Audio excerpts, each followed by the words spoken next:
Donc, bonjour à tous, on va pouvoir commencer. Les participants qui rejoindront le train en route. Aujourd'hui, on vous retrouve pour un nouveau webinaire de l'Agence régionale de la biodiversité et de l'environnement. Aujourd'hui, on a co-organisé ce webinaire avec la région Sud sur la Posidonie au cœur de l'adaptation face aux effets du changement climatique. Donc, tout d'abord, quelques petites règles du jeu. Pour que vous puissiez poser une question, vous allez devoir utiliser le module discussion ou chat qui est réservé à cet effet. Vous ne pourrez pas activer vos caméras ni activer votre micro. Donc, n'hésitez pas à poser vos questions sur ce chat. Nous y répondrons en fin de webinaire. Il faut savoir que l'ensemble des présentations et le webinaire en replay seront disponibles sur notre site internet dans quelques jours. Nous vous tiendrons informés lorsque ce sera le cas. Donc, ce webinaire s'inscrit dans un cycle de webinaire 1 heure pour comprendre et agir de l'Agence régionale de la biodiversité et de l'environnement. Il y en a à peu près un chaque mois sur des sujets divers que nous portons à l'agence.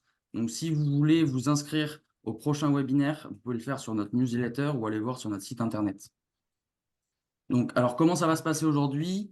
On va avoir une ouverture présentée par Christophe Madrol, donc le président de la commission biodiversité, mer et littoral, parcs naturels régionaux et risques de la région Sud, mais également administrateur de l'Agence régionale de la biodiversité et de l'environnement, pendant une dizaine de minutes. Puis Gwenaël Delaruelle de la société Andromène Océanologie, qui est chargée de projet environnement marin, qui vous présentera les enjeux scientifiques autour de la Posidonie pendant environ 15 minutes. Puis deux interventions de retour d'expérience. La première par Michel Cecconi de Beaulieu-sur-Mer, qui est conseiller municipal délégué littoral, port, plage et pêche, pendant 10 minutes. Monsieur Sébastien Crunet de la commune de Ramatuelle, qui est le directeur des services techniques, pendant aussi 10 minutes. Monsieur Thierry Corneloup, qui a co-organisé le webinaire avec moi, interviendra de 13h45 à 14h, à 13h50. Il y a un petit souci, il y a une petite coquille sur le webinaire.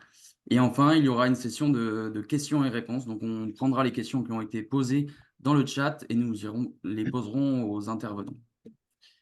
Donc, je vais maintenant laisser la parole à Monsieur Madrol pour l'ouverture. Merci beaucoup. D'abord, merci à vous d'avoir organisé ce webinaire. Merci à l'Arbre, bien évidemment, et merci à sa présidente et sa directrice, Anne-Claudius Petit, la présidente qui est ma collègue au conseil régional.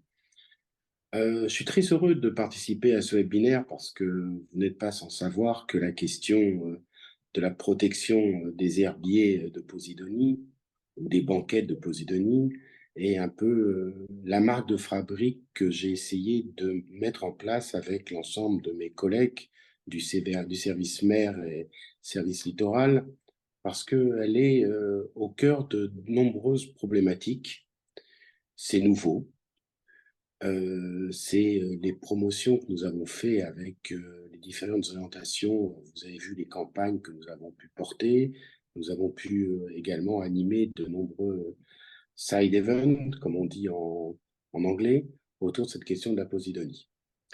Ce que je voulais vous dire d'abord, c'est que la région est mobilisée avec l'ensemble des communes pour promouvoir une gestion durable et partagée de la mer et du littoral, en préservant et en valorisant les écosystèmes marins, en mettant en place de la formation, de la sensibilisation et de l'éducation des publics vis-à-vis de ces dossiers.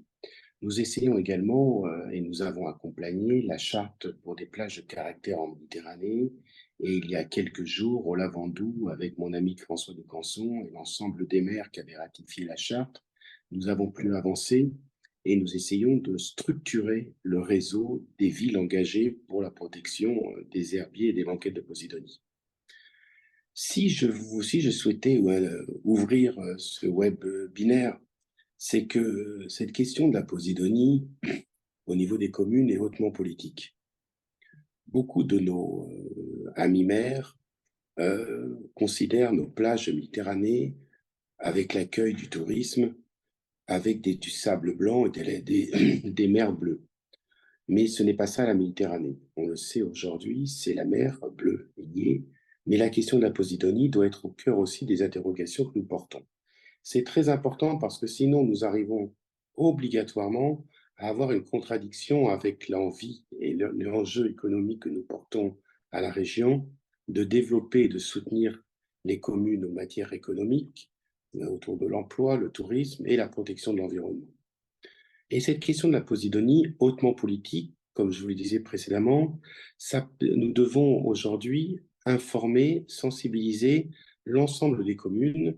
Et s'il y a des communes qui sont présentes à ce webinaire, ils entendent bien que la question, ce n'est pas d'empêcher les touristes de venir, mais c'est de pouvoir respecter ces plages de caractère. Il en va de l'érosion des côtes, il en va de la disparition du trait de côte. Vous êtes des gens avertis, vous avez vu le rapport de la Chambre régionale des comptes qui critiquait un peu la gestion que la région faisait de la visibilité que nous avions sur la question du changement climatique sur notre littoral. Nous avons répondu à la Chambre, j'ai rencontré moi-même la magistrate, je considère que son analyse n'est pas forcément la plus judicieuse, mais en tout cas, ça nous force à être plus exigeants sur le travail que nous faisons. Je l'ai dit le samedi dernier sur France 3, nous devons aller plus vite et nous devons encore aller plus loin. La question du changement climatique, la question de l'érosion du trait de côte, la question de la protection de notre plage de caractère devient une urgence avec le changement climatique que nous subissons dans notre région. Et tout ça, nous devons collectivement en prendre conscience parce que si nous n'en prenons pas conscience, il y aura des plages et des municipalités qui auront anticipé, d'autres qui subiront le changement climatique. J'ai pu aller il y a quelques semaines en Tunisie, à Hammamet, et j'ai vu les ravages qui étaient présents aujourd'hui. La plupart des hôtels n'ont plus aucune plage. Donc plus aucune plage, ça veut dire qu'il n'y a plus de touristes qui viennent dans ces hôtels. Et donc il y a une perte économique énorme pour des villes qui ont besoin de ce tourisme, effectivement en Tunisie, de masse. Mais nous avons aussi des hôtels, des campings, et nous avons tout un secteur économique à tenir. Voilà ce que je pouvais vous dire.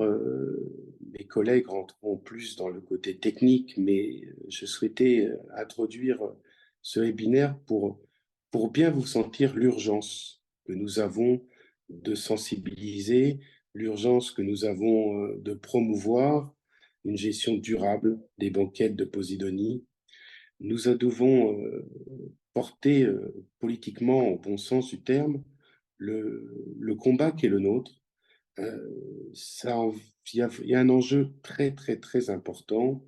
Euh, je connais certains maires que je n'aimerais pas publiquement, qui aujourd'hui me disent que la question de la Posidonie passe après le développement économique de leur territoire et préfèrent avoir une plage immaculée toute blanche avec la mer bleue que d'avoir de la Posidonie sur les plages.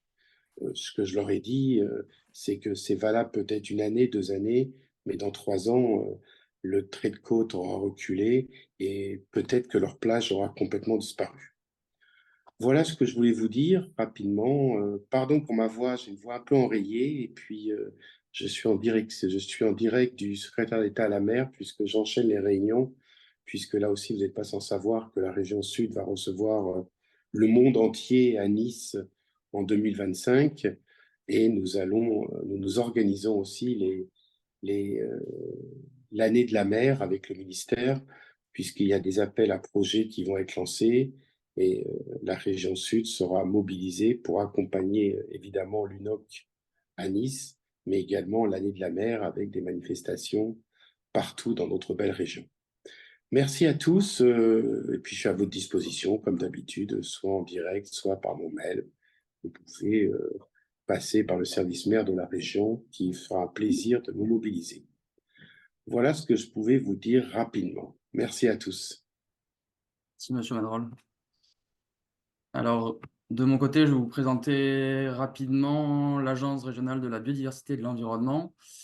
Donc, c'est un établissement public de coopération environnementale qui est issu de la transformation d'une agence publique régional qui a été créé en 1979, donc on a plus de 40 ans d'existence. On est un EPCE depuis début juillet 2023.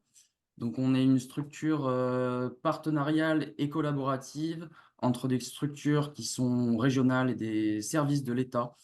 Nous sommes présidés par la région Sud et vice-présidés par l'Office français de la biodiversité. Donc on intervient pour préserver la biodiversité et l'eau et la transition écologique pour accompagner les collectivités et les porteurs de projets à travers notamment différents labels, comme le label Territoire durable, une COP d'avance, le label Parc Plus, deux chartes sur le zéro déchet plastique, une charte zéro déchet plastique régionale, une charte nationale plage sans déchets plastiques, et deux reconnaissances, la reconnaissance territoire engagé pour la nature et la reconnaissance entreprise engagée pour la nature. Notre rôle est également de diffuser des connaissances sur l'évolution de la biodiversité et de l'eau, notamment à travers des rapports sur ça, le regard sur la nature et l'indice région vivante. Et enfin, nous avons un rôle de sensibilisation et de formation de différentes cibles, notamment les élus et les techniciens, à travers le Biodiff Tour. Donc, tous les élus et techniciens peuvent s'y inscrire, mais également, comme aujourd'hui, les webinaires 1 heure pour comprendre et agir. Donc, je vais maintenant laisser la main à Gwenaëlle Delaruelle pour nous présenter les enjeux scientifiques. Vous pouvez partager votre écran, j'arrête mon partage.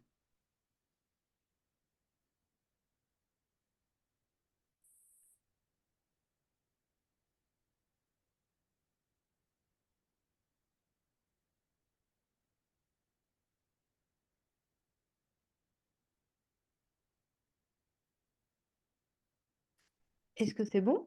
C'est parfait, merci. C'est super.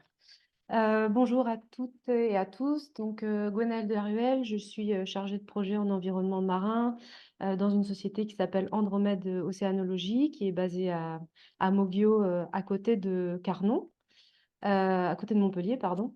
Donc, c'est une structure qui travaille sur la valorisation du monde marin. On a 3 pôles, un pôle expédition scientifique avec la réalisation d'exploration qui s'appelle Gombessa, dans le but de résoudre des énigmes scientifiques. On a un pôle recherche et développement et puis un pôle protégé et restauré. Donc, on accompagne les projets littoraux. Et puis, on fait de la restauration d'écosystèmes et également, on est chargé de plusieurs réseaux de surveillance, notamment avec l'agence de l'eau RMC et de surveillance des herbiers de Posidonie en partie.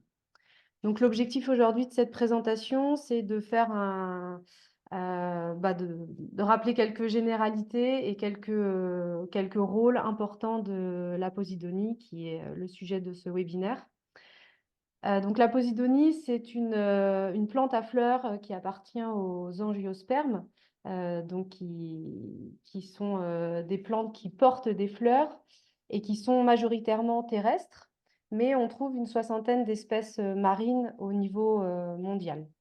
Donc, c'est vraiment c'est pas des algues, hein, c'est des plantes. Donc, comme on peut le voir sur cette photo, là, on peut avoir la fleur de la Posidonie ou encore son fruit. Donc, elle réalise des floraisons. On a des années qui sont plus propices. En 2022, par exemple, elle a connu une floraison massive. Donc, vous avez pu peut-être voir des graines sur les plages ou en mer. Donc, c'est une plante qu'on trouve uniquement en Méditerranée. Donc, toujours dans les magnolophytes, en fait, on va avoir 7 espèces, dont 5 qui sont strictement marines. Et en Méditerranée, on a Posidonia oceanica. Donc, c'est une plante qui tient son nom de Poséidon, donc le dieu des mers et des océans. Comme je disais, c'est une espèce endémique qu'on va trouver uniquement en Méditerranée, qui va former de vastes prairies sous-marines, donc on appelle communément les herbiers. qu'on va trouver entre 0 et 40 mètres de fond. La profondeur va dépendre notamment de la transparence des eaux.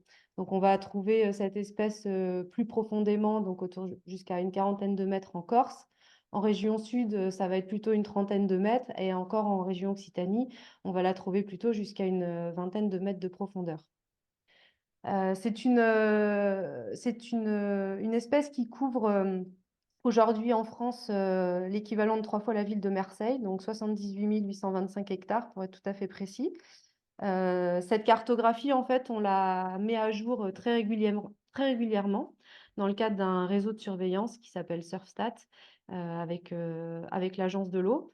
Donc, selon les secteurs, on va mettre à jour cette cartographie tous les 3 à 6 ans. Donc, dans des zones où on va avoir des fortes pressions, on va par exemple retourner tous les 3 ans mettre à jour cette cartographie. Donc, on utilise des outils acoustiques comme du sonar à balayage latéral ou de sondeurs multifaisceaux. Et on fait énormément de vérité terrain, ce qui nous permet de mettre à jour les cartographies et voir des zones d'éventuelle régression, mais également des zones de progression, parce qu'il y a aussi des zones où l'herbier recolonise des zones qui ont été abîmées. Donc, c'est une plante qui est constituée, comme on peut le voir sur le petit schéma, de faisceaux de feuilles vivants, de rhizomes et puis des racines, puisque c'est une plante, donc elle est vraiment ancrée dans le substrat. Et on entend régulièrement parler de la matte morte de Posidonie, qui en fait correspond à cet enchevêtrement de rhizomes, de racines, d'écailles, avec le sédiment qui va se piéger dans les infractuosités. Et donc, ça correspond à l'herbier mort. Et cette matte, elle est imputrescible et elle s'accumule au cours du temps. Donc, elle peut faire plusieurs centimètres, dizaines de centimètres, voire mètres d'épaisseur. Donc, on comprend bien que la matte a un rôle vraiment important pour l'ancrage de l'herbier, mais aussi pour la stabilisation des fonds marins. Voilà, donc là, on a une visualisation de la cartographie des herbiers, donc qui sont représentés en vert. Il faut savoir que sur la plateforme Metrix, vous avez accès gratuitement à la cartographie la plus récente des herbiers de Posidonie dans un projet qui s'appelle Donia Expert. Et donc, vous pourrez retrouver cette cartographie qui va montrer des variations importantes en fonction des régions, notamment en raison des différentes conditions hydrologiques. Et voilà, donc le long de la Corse, sa surface va représenter, les herbiers vont être présents à 60. La surface de l'herbier se trouve majoritairement en Corse, à hauteur de 66%, et le reste, c'est le long du littoral. Un élément vraiment important à rappeler, c'est que la Posidonie, c'est une espèce protégée. Donc, l'espèce Posidonia oceanica, mais également l'habitat qu'elle constitue, donc ces herbiers de Posidonie, qui vont être protégés par des législations européennes, notamment la directive Habitat, par des conventions comme la Convention de Berne, de Barcelone, mais également par la législation nationale. Donc, c'est une espèce qu'on n'a pas le droit d'abîmer. Et donc, pendant de nombreuses années, tous ces textes ils sont restés, entre guillemets, sans effet. Mais depuis 2019, on a eu donc l'arrêté 123-2019 qui a été pris par la préfecture maritime pour notamment interdire l'ancrage des grandes unités dans les herbiers. On a eu des arrêtés qui sont sortis entre 2020 et 2023 dans chaque département pour réglementer le mouillage de ces grands navires et interdire l'ancrage dans la Posidonie. Pourquoi il y a eu ça? Parce qu'on a pu voir que on avait eu une disparition des herbiers de Posidonie, donc c'est pas que en France, hein, c'est dans le bassin méditerranéen. On estime qu'en 100 ans, on a à peu près 10% de la surface des herbiers de Posidonie qui ont disparu. Et en France, sur certains secteurs, on a pu montrer, grâce à l'actualisation de la cartographie dont je parlais au début, que certains secteurs avaient une régression de plus de 30%. Donc là, c'est un exemple à Golfe-Juan, donc à Antibes, où entre 2006 et 2019, on a eu plus de 225 hectares qui ont été perdus. Donc, c'est une espèce qui est protégée, mais qui est menacée. Donc, je parlais de l'ancrage des bateaux. Donc, c'est pas les seules pressions, mais en tout cas, c'est une des menaces qui était très importante jusqu'à ce que la préfecture maritime prenne cet arrêté cadre en 2019 et qui va provoquer des dégâts irréversibles, en tout cas à l'échelle humaine, dans les herbiers. Puisque c'est une espèce qui a une croissance très lente. Voilà, la posidonie, c'est quelques centimètres par an quand les conditions sont bonnes. Et on peut bien voir sur ces images que si on a une encre qui est très, très grosse et une chaîne très longue, on va provoquer des cicatrices dans l'herbier vraiment importantes qui vont mettre plusieurs décennies à être recolonisées si les conditions, encore une fois, sont bonnes. Voilà, bon, là, c'était quelques illustrations pour montrer, hein, on voit donc cet herbier vivant vert et donc cette trace. Ce qui reste, c'est la matte morte, donc le substrat de l'herbier sans les feuilles, sans les feuilles au-dessus. Voilà, donc ça, c'était pour illustrer l'impact de l'ancrage. Donc, même si les herbiers aujourd'hui sont protégés, on a des surfaces perdues qui sont importantes. Et donc, c'est une perte de l'herbier et des services écosystémiques qui vont en découler. Donc, les services écosystémiques étant les services qui bénéficient à l'homme. Donc, aujourd'hui, on dit que l'herbier rend au moins 25 services écosystémiques. Donc, c'est vraiment très important. C'est une espèce qui va jouer des rôles dans les équilibres écologiques, mais également dans les équilibres physiques, qui va avoir un rôle économique et qui va également servir de bioindicateur pour connaître la qualité des eaux. Donc, bon, je ne vais pas citer les 25 services qui sont ramenés à la posidonie, mais parmi les services quand même essentiels et qui sont importants à avoir en tête, c'est que la posidonie produit de l'oxygène. On parle souvent du poumon de la Méditerranée. On estime une production entre 14 et 20 litres d'oxygène par mètre cube et par jour. Qu'elle va produire d'importantes quantités de matière végétale. Donc, c'est un des écosystèmes les plus productifs de la planète, qui va être à la base de nombreuses chaînes trophiques. Et cette production primaire, elle va être soit stockée dans cette fameuse matte morte, soit dégradée par des espèces qu'on appelle des détritivores, ou également exportée vers d'autres écosystèmes sous forme de feuilles mortes. Et donc là, c'est ce qu'on va appeler les banquettes de posidonie. Parmi ses rôles aussi importants, c'est un lieu de ponte, donc de frayère, également un lieu de vie pour les jeunes. Elle constitue une nurserie ou un habitat permanent pour des milliers d'espèces, dont des espèces d'intérêt économique. Et puis on peut aussi parler évidemment de son rôle dans le stockage du carbone. Elle a un rôle crucial dans la séquestration du carbone, grâce notamment à l'épaisseur et à l'imputrescibilité de la matte. Donc ça va stocker le carbone pendant des millénaires. Donc c'est ce qu'on appelle le carbone bleu. Donc, dans le monde, on dit que les herbiers, la séquestration en carbone par les herbiers représente à peu près 15% du carbone bleu. Donc, ce carbone qui est capturé par les écosystèmes marins, et que la posidonie est l'espèce la plus efficace dans le stockage à long terme. Enfin, au niveau des équilibres physiques, donc la posidonie va jouer un rôle de purification de l'eau par filtration. Donc, elle va contribuer à améliorer la clarté des eaux littorales grâce aux barrières végétales qui vont piéger les sédiments. Et puis, elle va amortir l'hydrodynamisme. Donc, au-dessus de la canopée, donc des feuilles d'herbier, on estime qu'on a une diminution de 20% de la vitesse. Donc, cette atténuation de l'hydrodynamisme, on comprend bien que derrière, ça va protéger le littoral de l'érosion. Et puis, comme je disais tout à l'heure, les banquettes qui sont créées par l'exportation des feuilles mortes vont protéger également les plages de l'érosion. On a plusieurs exemples qui montrent que quand on a une régression importante des herbiers, on a des exemples d'érosion du littoral qui peuvent être parfois très important. Voilà, donc un rôle dans la protection des plages et du littoral. Donc là, c'était un petit visuel pour montrer dans l'Hérault une diminution du trait de côte de plus de 50 mètres en une cinquantaine d'années.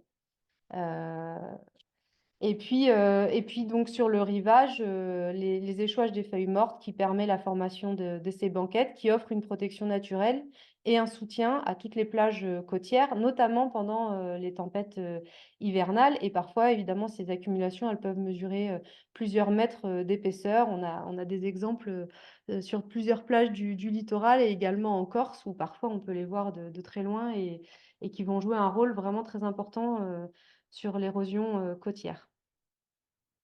Comme je disais au départ, de son importance dans les équilibres écologiques et physiques qu'on vient de voir, découle un rôle économique majeur, notamment dans la gestion des ressources vivantes et puis dans le maintien de la qualité des eaux. Euh, et donc, c'est pour ça qu'on parle d'une espèce bioindicatrice. Et donc, on a un réseau de suivi depuis près d'une quinzaine d'années sur l'ensemble de la Méditerranée française, avec des stations sur lesquelles on retourne tous les 3 ans. Donc, c'est un réseau qui s'appelle Tempo et qui permet d'évaluer euh, l'état de l'herbier sur ces stations au cours du temps, de voir la dynamique des herbiers, si elle régresse, si elle progresse, si elle est stable. Et ce suivi va compléter la qualité écologique des masses de côtières qui est demandée par certaines directives, dont la directive cadre sur l'eau, donc qui est une directive européenne. Et pour terminer cette présentation rapide, c'est rappeler quand même que en France, on estime que les services qui sont rendus par la Posidonie sont évalués à un chiffre de plus de 46 milliards d'euros par an et que la disparition de ces herbiers engendre une perte de 4,5 milliards d'euros par an. Voilà. Sauf que son coût de protection, il est plus de 1000 fois inférieur et que par rapport à tout ce qu'on a pu voir aujourd'hui, il est vraiment capital d'aider à la protection et également à la restauration de cet écosystème qui joue un rôle vraiment important dans l'atténuation du changement climatique. Et donc, pour ça, on a diverses solutions pour agir. Ça ne se veut pas du tout exhaustif, mais on peut citer les actions en mer de sensibilisation des navigants par la mise à disposition d'applications qui permettent de voir la cartographie des fonds et donc celle des herbiers de Posidonie pour éviter d'ancrer dans les herbiers de Posidonie, de sensibiliser évidemment le grand public et puis d'offrir des alternatives à l'ancrage par la création des semelles ou par la mise en place de coffres d'amarrage. Et également, quand toutes les conditions sont réunies et que la pression a été arrêtée, on peut envisager la restauration de la Posidonie qui a été détruite. Voilà. Et puis, donc ça, c'est pour la partie en mer sur laquelle nous, on travaille plus directement. Mais évidemment, à terre, on peut agir en protégeant notamment les banquettes de Posidonie. Voilà, je vous remercie. J'espère que j'ai respecté le timing. Oui, c'est parfait. C'est parfait pour le timing. Merci pour cette intervention très, très pertinente. J'espère que ça a plu à notre auditoire. Ça fait aussi une bonne transition sur les retours d'expérience que nous allons vous présenter aujourd'hui. Et tout d'abord, le retour d'expérience de la commune de Beaulieu-sur-Mer, présenté par leur conseiller municipal au délégué au littoral, plage et port, Monsieur Michel Cecconi. Monsieur Cecconi, je ne sais pas si... Non, il faut que je partage mon écran.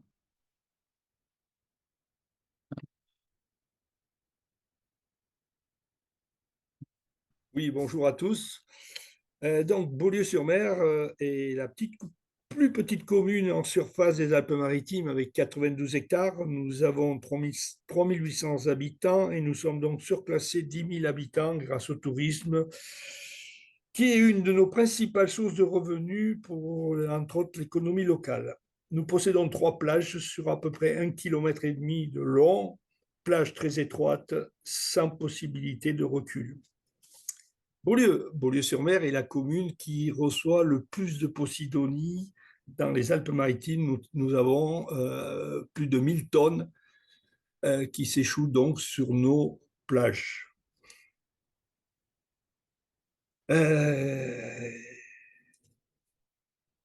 Nous sommes passés de l'enfouissement à la décharge, au brûlage.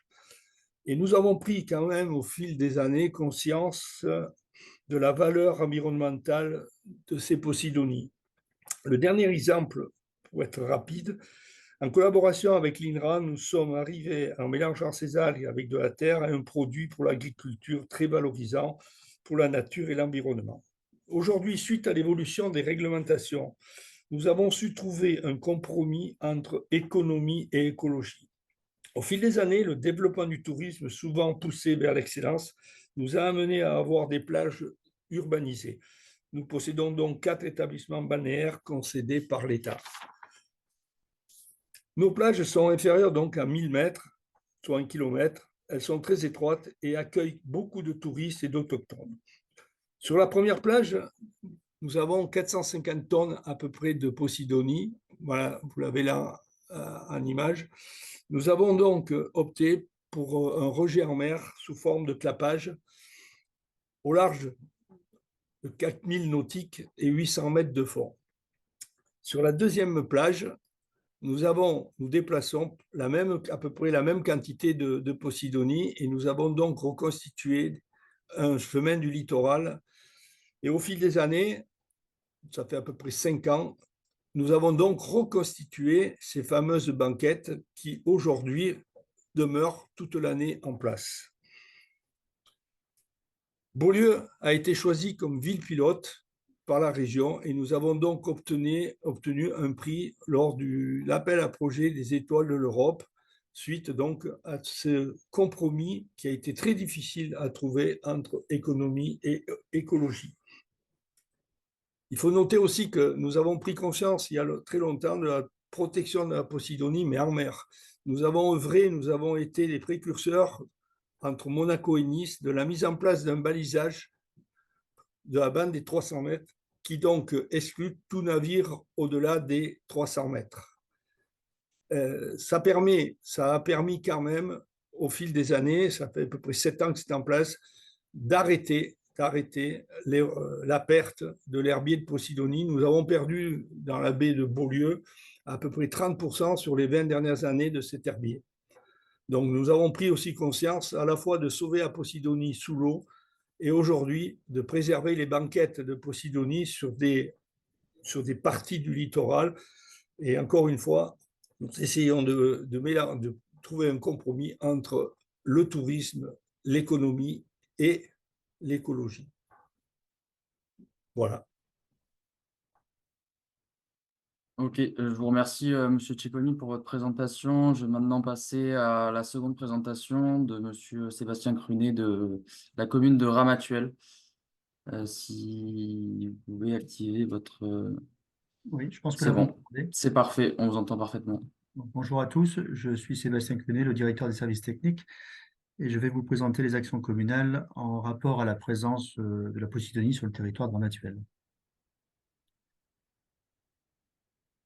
Donc, en premier lieu, je vais vous définir un contexte. Le territoire de Ramatuelle comprend environ 14 km de littoral, plusieurs plages et une côte rocheuse. Sur le plan simplifié de la commune, sur la droite de la diapositive, vous pouvez apercevoir donc la grande plage de Pamplonne qui fait 4,5 km de long sur un axe nord-sud. La baie de Pamplonne qui est comprise dans le périmètre du site Natura 2000, Corniche varoise. Et ensuite, tout le sud de la commune, donc du Cap Camarin jusqu'au Cap Taillat, succession de petites plages et surtout d'une côte rocheuse. Eh bien, ce périmètre appartient à l'aire maritime intégré au port national au parc national de Port-Cros. Concernant plus particulièrement la plage principale de Ramatuelle, la plage de Pamplonne, elle a fait l'objet d'un contrat de concession de plage naturelle accordé à la commune par arrêté préfectoral en date du 7 avril 2017. Ce contrat de concession cible un enjeu majeur qui veut concilier le tourisme et l'environnement. Donc, pour ce faire, eh bien, chaque année se décline donc une saison balnéaire d'environ 6 mois, d'avril à en octobre, et une autre saison 6 mois durant laquelle la plage redevient 100% naturelle. Vous avez 2 illustrations sur la diapositive qui vous montrent la même plage et un contraste saisonnier évident. Maintenant que le contexte a été présenté, je vous propose d'évoquer donc la gestion communale de la Posidonie. Celle-ci se différencie selon donc la saison et selon la plage. Concernant tout d'abord la plage de Pamplonne, vous avez quelques illustrations, notamment celle en haut à gauche. Celle-ci est criblée à l'aide d'engins mécaniques un jour sur 2 en saison estivale, donc que en saison estivale, et nettoyée manuellement un jour sur 2 avec l'assistance des ânes. Ça, c'est la photo en bas à gauche. Donc, ce qui cible un mode de nettoyage doux de moindre impact pour la plage. Donc, l'assistance des ânes, c'est pour porter tout simplement les déchets. Hors saison estivale, la plage ne subit aucune intervention de la part de la commune et de qui que ce soit d'ailleurs. Donc, la plage est naturelle et donc les feuilles mortes de Posidonie restent en place. Fin juin, donc après les dernières largades, la commune mobilise les services d'un prestataire afin de collecter et d'évacuer les banquettes de Posidonie. Donc, ces feuilles mortes de Posidonie sont stockées sur l'arrière-plage. Alors, si la commune procède ainsi, elle ne fait que respecter le dossier de concession de la plage de Pamplonne qui autorise, vous avez un extrait en bas à gauche, un petit extrait, qui autorise donc l'évacuation de ces feuilles de Posidonie, son stockage. Cependant, c'est la diapositive suivante, toutes ces feuilles sont remises à l'eau après la saison au mois d'octobre-novembre. Hein. Concernant les autres plages de Ramatuelle, l'intervention communale sur la Posidonie est quasiment nulle. Vous avez quelques photos qui illustrent des actions de ratissage de la part des employés communaux sur la plage de l'Escalé et la plage de Bonne-Terrasse. C'est une action qui se veut minimaliste. Et sur les autres plages, eh bien, à part la collecte des déchets plastiques, il n'y a aucune intervention. Donc, vous avez la photo, par exemple, de droite. C'est la plage de la Douane. Et vous voyez qu'elle est totalement envahie de l'herbier de Posidonie. Et s'il en est ainsi, eh bien, il en est ainsi, quand bien même nous serions en saison touristique. Donc, au-delà de la gestion de ces plages, la commune de Ramatuelle porte un projet ambitieux de création d'une SMEL. Tout à l'heure, c'était évoqué par Madame de Laruelle. La commune de Ramatuelle donc, porte ce projet ambitieux dans la baie de Pamplonne, avec pour objectif de protéger l'herbier de Posidonie qui couvre environ 3/4 de la surface des fonds marins de cette baie. Vous avez une illustration de ce que peut représenter la baie de Pamplonne en plein été, une fréquence forte, très forte, de la plaisance des yachts, avec des dimensions de bateaux qui peuvent aller jusqu'à plus de 100 mètres.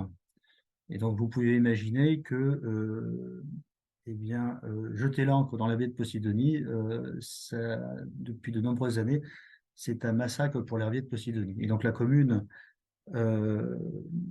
au travers de ces SMEL, va concrétiser l'interdiction du mouillage sur ancre pour tout navire et concrétise donc une protection totale de l'herbier.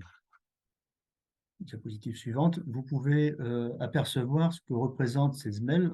Elle a une dimension extraordinaire en corrélation avec la photo que vous avez vue sur la diapositive précédente. Alors, tous les ronds que vous voyez, bleu, orange, jaune, ce sont des cercles d'évitement et ça correspond à chaque fois à un point d'ancrage. C'est une semelle composée de 210 coffres ou bouées d'amarrage pour des bateaux pouvant mesurer jusqu'à 80 mètres. Au-delà de 80 mètres, il y a des périmètres hors de l'herbier de Posidonie où les bateaux sont autorisés à prendre position. Donc là, vous voyez, donc, la mer n'est pas peinte en bleu, vous avez l'herbier de Posidonie en vert, et ce qui est en jaune représente la zone sableuse. Donc on est bien sur un rapport de 2 tiers, 1 tiers, et donc une présence de la Posidonie très forte. Sur la diapositive suivante, vous avez l'illustration de ce que peut représenter un mouillage organisé avec un ancrage fixe, une boue intermédiaire qui permet à la chaîne du fond de rester tendue et ainsi d'éviter de raguer, et enfin un coffre d'amarrage. Voilà, donc ce sont des schémas qui symbolisent un peu le process technique. C'est ce qui sera mis en place à l'horizon 2025. Donc, le marché vient d'être attribué il y a à peu près une semaine. Il sera notifié dans quelques jours. Et ensuite, donc, il y a une phase de conception, d'études, de travaux pour une mise en exploitation en avril 2025. Dernier point, et pour finir, dernières actions qui ciblent la protection de l'herbier de Posidonie, l'information et la pédagogie.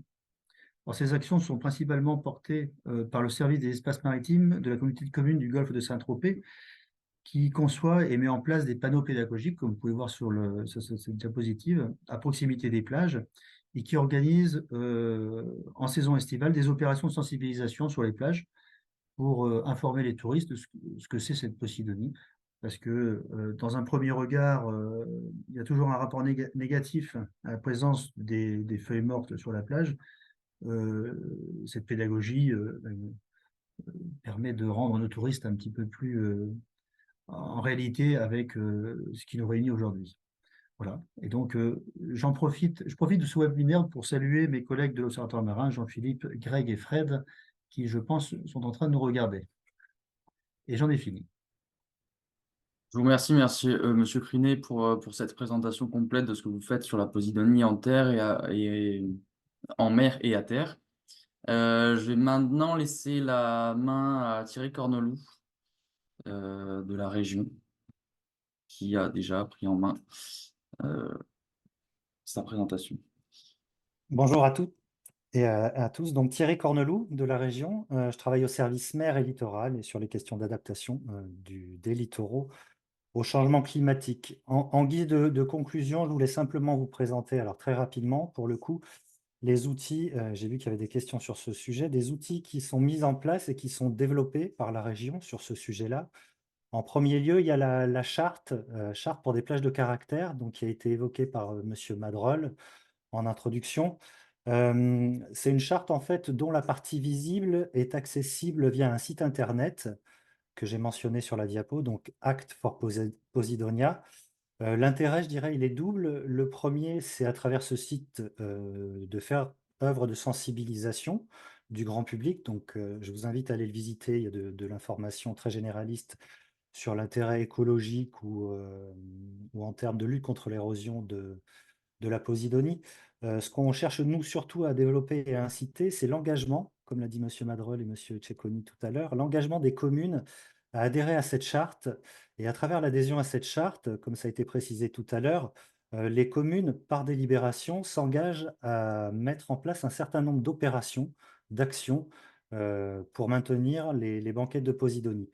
Donc, on a organisé, il y a très peu de temps, le 10 avril dernier, une signature donc des communes de la charte qui s'étaient d'ores et déjà engagées. Donc, on en a un nombre de 17 actuellement. On a une métropole, la métropole de Toulon, d'autres communes qui vont intégrer le réseau. Les engagements... c'est bloqué. Moi, je vais le faire sans le diaporama. Donc, les engagements, en fait, à travers ça, ils sont divers. Il y a des choix que les communes peuvent faire.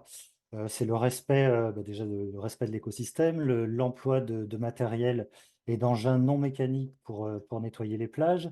Ça peut être l'intégration dans les concessions accordées aux plagistes de maintien un tant soit peu des banquettes de Posidonie. Enfin, voilà, il y a un certain nombre d'actions qui, du coup, sont rendues visibles. D'autres outils qu'on met en place et qui sont développés aussi depuis peu à travers l'action que mène la région.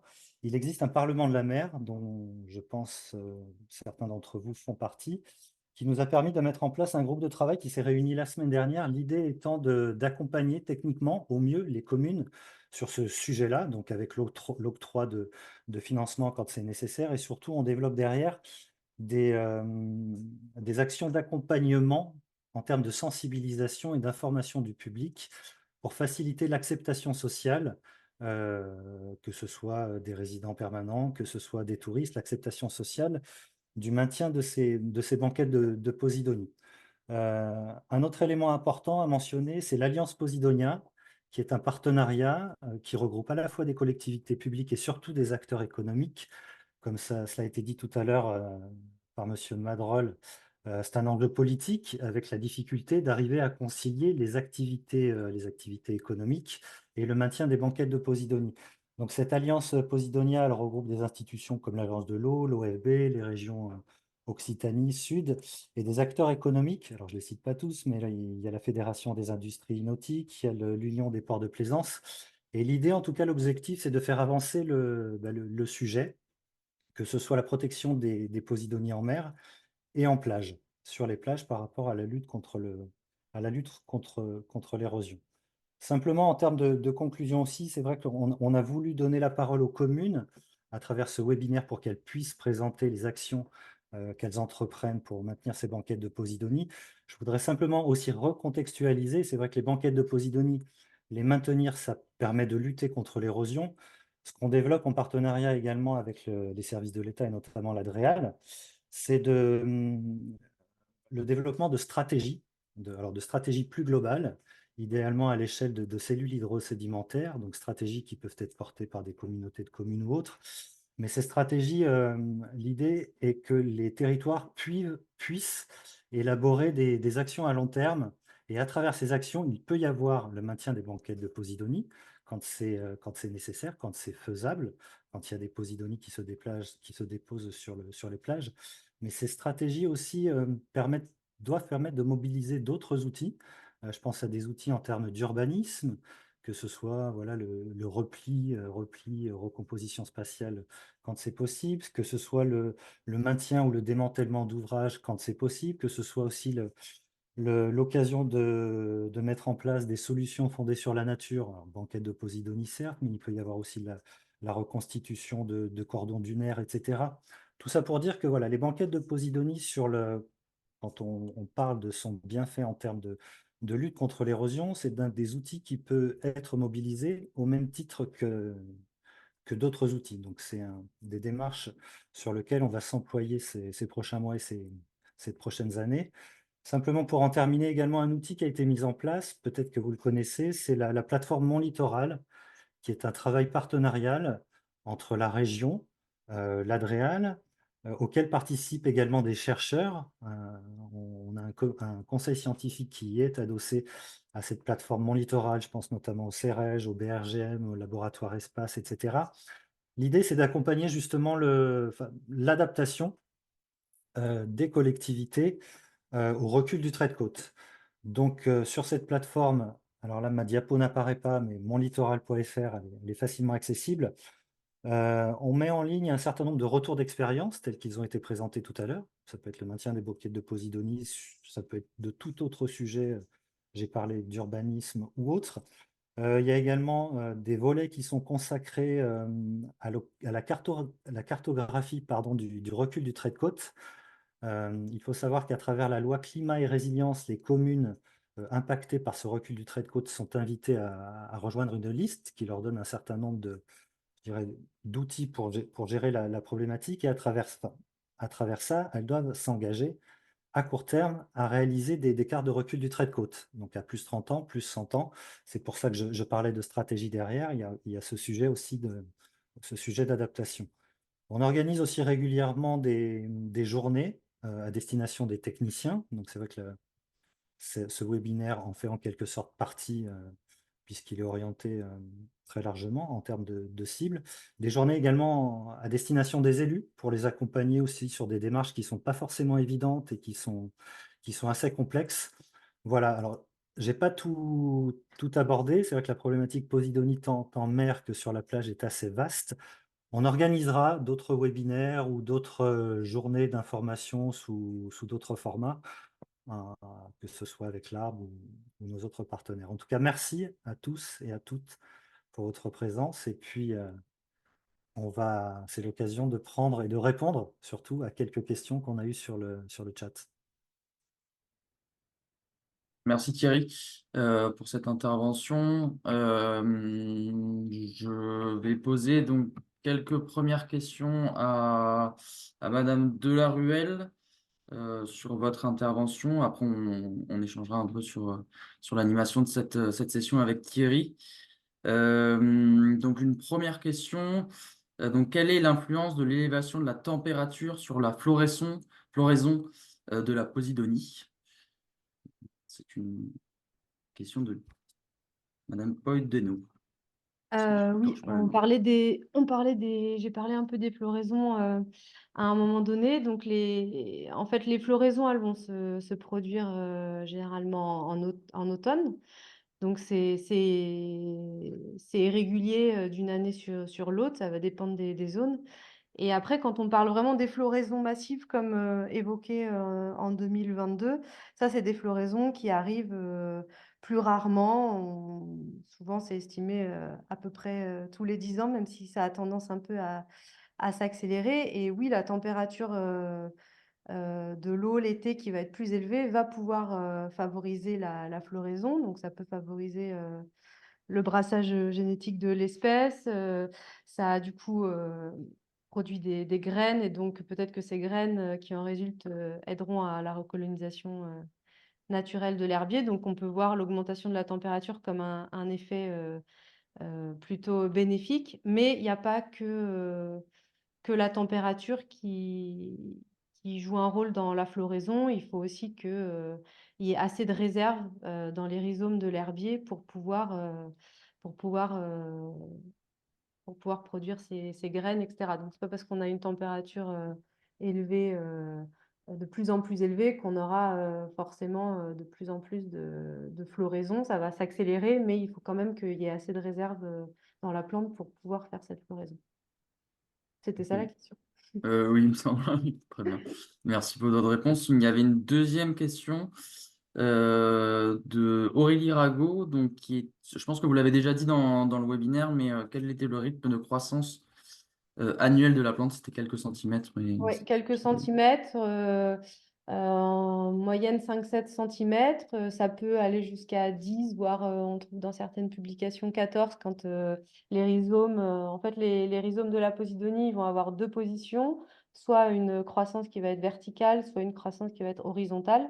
Et si les conditions environnementales sont réunies, quand pour les croissances horizontale, on peut aller jusqu'à 12-14 cm par an. Voilà. Ok. Mais en moyenne, c'est vraiment quelques centimètres, 5-7 cm. Ok, merci. Il y avait aussi une question de Stéphane Rateau. Donc, si vous aviez des retours sur la tentative monégasque de sauvetage par déplacement des herbiers sur une nouvelle digue qui a été construite. Alors, ça doit être dans le cadre de l'extension en mer de l'Anse du Portier. En 2017, oui, on a travaillé dessus. Donc, en effet, il y avait quelques centaines de mètres carrés d'herbiers naturels en place qui allaient être directement impactés par la création de la plateforme. Donc, il y a eu une tentative de transplantation à grande échelle, mais donc là, c'était un système de, de déplacement, comme ça vient d'être dit, de déplacement de l'herbier avec son substrat, donc avec la mate morte. Avec une transplanteuse, on a récolté l'herbier et son substrat et mis dans des paniers d'un peu moins d'1 m², et donc réimplanté en limite du chantier à côté de la réserve du Larvoto. Je pense que c'est de ça dont il parlait. Donc oui, c'est une opération qui a quand même plutôt bien fonctionné. Les résultats n'ont pas vraiment le droit d'être divulgués, ça appartient à Monaco. Mais ce qu'on a pu voir ces dernières années, c'est que c'était vraiment une espèce qui était très résiliente, qui avait résisté quand même à des conditions de turbidité notamment très, très importantes durant la phase du chantier de cette plateforme, mais aussi d'un autre chantier à côté sur les plages du Larvoto. Enfin bon, voilà, pendant quelques années, il y a eu beaucoup de pression pour cet herbier qui venait d'être, donc l'herbier naturel, mais l'herbier qui venait d'être transplanté. Et donc, on a une baisse de densité, etc. Et puis là, depuis 2-3 ans, on a une stabilisation, voire une amélioration de l'herbier avec sur certains paniers, donc les rhizomes qui se sont étendus, qui sont sortis du panier, avec une floraison d'ailleurs qui a pu être observée aussi dans ces herbiers transplantés. Donc voilà, les résultats, ils sont plutôt positifs. Merci. Et du coup, c'est exactement cet aménagement qui était, dont Monsieur Rateau parlait. Donc, c'est D'accord. parfait. Il y avait une question de Monsieur Martinez aussi. Donc, quelles sont les conditions pour planter ou repiquer un herbier de Posidonie? La première des conditions, c'est qu'il faut qu'on ait identifié la pression qui a entraîné la régression de cet herbier. Il faut que cette pression, elle soit arrêtée. Ça, c'est la base, puisqu'on ne va pas faire un effort de restauration dans une zone où la pression, elle est toujours réelle. Ensuite, d'un point de vue pratico-pratique, il faut avoir les autorisations qui soient accordées, puisque comme je le disais, c'était une espèce qui est protégée. Donc, la collecte de fragments qui soient des fragments flottants, donc arrachés par les ants, qu'on peut recolter et repiquer, ou le prélèvement de l'herbier naturel pour le replanter à un autre endroit, tout ça, c'est soumis à des autorisations réglementaires, donc notamment de la DREAL. Et puis ensuite, il faut que la transplantation soit réalisée plutôt sur de la matte morte, donc ce qui atteste qu'il y avait un herbier avant. Donc toutes les conditions étaient réunies pour que l'herbier puisse continuer à être présent. Donc replanter plutôt sur de la matte morte, pas trop profondément. Il faut aussi qu'il y ait à côté, par exemple, si on veut faire de la collecte d'herbiers, de fragments flottants qui ont été arrachés par les encres. Nous, c'est ce qu'on fait dans le cadre d'un programme qui s'appelle Repic. Il faut aussi qu'il y ait des zones de collecte à proximité. Voilà, il faut également avoir des mesures de suivi qui puissent être mises en place pour vérifier l'efficacité de la restauration. Voilà, donc, quand même pas mal de conditions à réunir. Et puis surtout, une zone, voilà, la première chose, c'est qu'il faut que ce soit une zone qui soit protégée de la pression qui a entraîné la disparition de l'herbier. Merci beaucoup pour ces informations. Maintenant, je vais laisser la main à Thierry Corneloup. Oui, alors on avait quelques questions, mais d'ordre réglementaire, qui concernaient les autorisations qui peuvent être accordées à travers les concessions par les DDT, et notamment tout ce qui est relatif à la protection de la Posidonie. Les services de l'État sont pas présents aujourd'hui, donc on va pas répondre à leur place. Il y a une question sur les lieux de partage par rapport au retour d'expérience, comme ça a pu être présenté aujourd'hui à travers les deux communes. Comme je le disais tout à l'heure, donc on a la plateforme Mon Littoral, on a ce Parlement de la mer.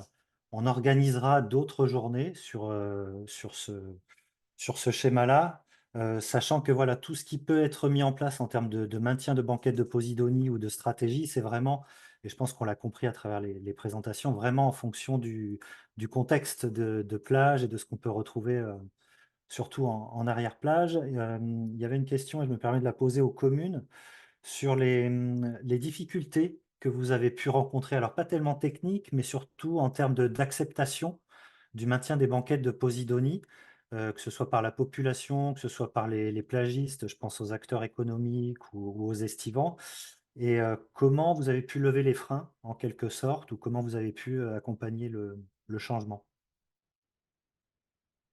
Monsieur Crunet ou Monsieur Checconi, je ne sais pas si vous avez des éléments de réponse à partager ou que tout s'est bien passé. Je peux prendre la parole sur ce sujet. Effectivement, il y a une perception qui est plutôt négative. En commune de Ramatuelle, on reçoit tous les étés de nombreux mails ou des courriers qui nous invitent à nettoyer la plage de la Posidonie qui pourrait s'y trouver, quoi, y rester. On a quelquefois des gens qui parlent de déchets, que la plage est sale. Enfin, ça va très loin dans l'outrance et dans la non-compréhension. Et aujourd'hui, finalement, le vecteur le plus approprié, ben, effectivement, c'est un peu comme sur tous les sujets, c'est la sensibilisation, l'information, c'est d'expliquer aux gens. Donc, comme je vous le disais tout à l'heure, mes collègues du service des espaces maritimes de la Comcom œuvrent sur ce sujet. Cependant, ils ne sont pas là tous les jours, à tout moment, et à s'adresser à l'ensemble des touristes.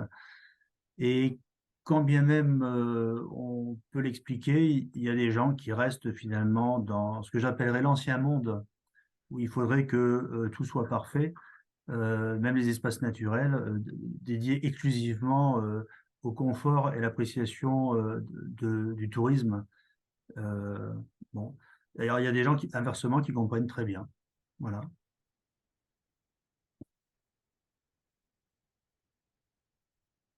Voilà ce que je pouvais vous dire.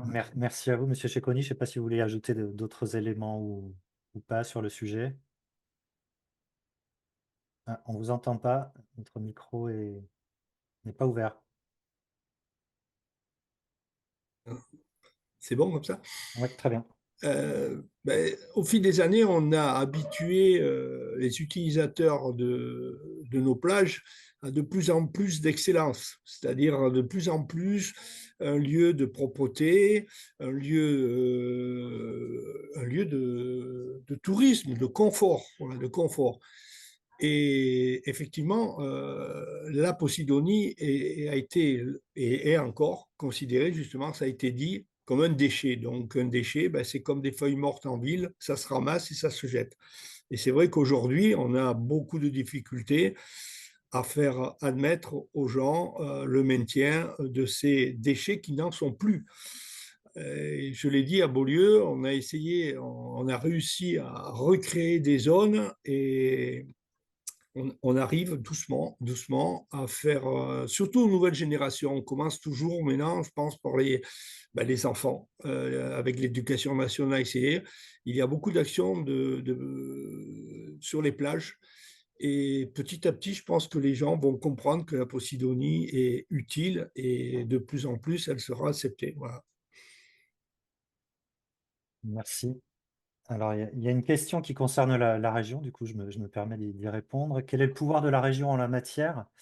Contrairement à l'État, la région n'a pas de pouvoir réglementaire, que ce soit pour inciter ou surveiller le respect de la loi. Le pouvoir qu'a la région, je dirais qu'il est incitatif à travers plusieurs biais. Donc, c'est d'accompagner, comme je le disais, les communes signataires, mais pas que de la charte aux campagnes de sensibilisation, etc., pour faire accepter la démarche. Juste une info, c'est vrai que alors je l'ai projeté là, mais je ne sais pas si c'est visible, dans le cadre de la charte, justement, il a été élaboré un certain nombre d'outils et de visuels qui sont mis à la disposition des communes ou qui sont utilisés par les associations qui sont mandatées et financées par la région et qui permettent justement de support à la sensibilisation. Donc il y a notamment voilà, des affiches, des plaquettes explicatives. Une affiche notamment «Je suis moche et je pue» peut-être, mais sans moi pas de plage. Alors l'idée c'était un peu une démarche assez, je dirais, provocatrice, mais qui peut dans certains cas lancer le débat, parce que c'est vrai on entend de tout. Donc il y a ce côté incitatif, il y a le côté aussi, le côté incitatif, il est aussi financier. Je vous disais tout à l'heure qu'on a rassemblé, et on a créé un groupe de travail, alors avec vraiment différents représentants sur la question des banquettes de Posidonie. Il peut y avoir demain, et il y a eu dernièrement, conjointement entre la région et la DIRM, des appels à projets aussi pour accompagner financièrement les communes qui se lancent dans le sujet. Donc je pense voilà, à l'utilisation de techniques de millefeuille ou autres. En tout cas, les solutions innovantes sont la bienvenue et on les regarde en détail. Donc voilà, nous, la région se situe, je dirais, entre l'État qui a le pouvoir réglementaire et les communes qui ont la responsabilité de la gestion des plages. Et on essaye de coordonner, en tout cas de faciliter un tant soit peu, c'est le rôle de la région, l'action des communes sur le sujet. Merci Thierry. J'aurais juste une dernière question pour toi. Est-ce que pour les associations, il est possible de récupérer le kit de sensibilisation de la charte? Oui, sans problème, nos coordonnées vont apparaître en fin de présentation. C'est mis à disposition dans tous les cas euh, de tout à chacun pour en faire la promotion et l'utiliser, il n'y a pas de problème. Ok. Merci à tous les intervenants et les participants de ce webinaire. Donc, on va clôturer cet événement. On vous enverra les présentations. Donc, ça sera disponible sur notre site internet les présentations de tous les intervenants ainsi que le webinaire en replay. Donc, n'hésitez pas à nous poser une question sur la diapositive qui va normalement s'afficher. Voilà, vous avez nos mails, nos 2 mails et nos contacts. Donc, n'hésitez pas à nous contacter, nous vous répondrons avec plaisir. Merci et bonne journée. Merci. Au revoir. Au revoir. Au revoir et merci.